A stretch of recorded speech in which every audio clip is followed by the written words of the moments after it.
Firing the howitzers at the 2nd Pen Brigade. 8 to hit, you said, right? So 4. Yeah. Nothing.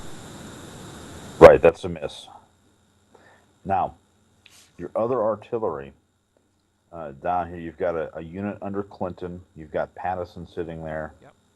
and you've got a unit under Moncton. Okay. They could theoretically, well, not theoretically, you can combine their strengths and take a shot at that Pennsylvania brigade if you'd like. Now you're saying combine those 2 artillery together to fire here? Right, so the artillery that's under Moncton, Pattison, and the artillery under Clinton, because I've only got one target and you can only fire at an individual unit once Okay. during the artillery or rifle fire phase.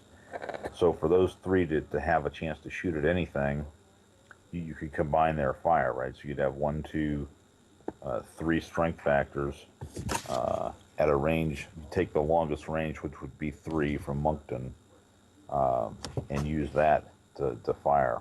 Okay. So now, here's what's going to happen. That's going to be a 7 to hit, okay? And because you're firing across morass, you're going to get a -1 to your roll. So what that's going to mean is you're essentially going to need an 8 again to hit. Okay. Now why is it a 7 to hit again? Hey, take a look at the fire to hit table. You're going to combine 3 factors of artillery. The longest range is 3, so that comes to a 7. And then if you look at the modifiers down below, you're firing across morass hex sides completely at that unit, so you're going to get a -1 to your roll. So you essentially need an 8 to hit. Okay.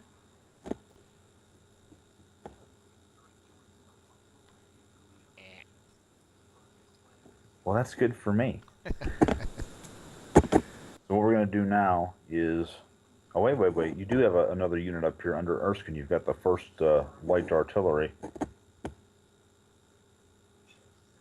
Okay.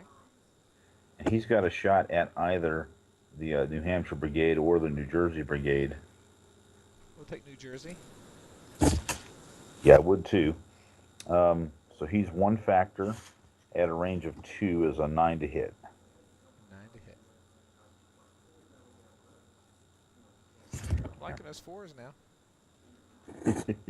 Now, historically, each of these strength points is roughly, for the infantry, equivalent to about 100 troops.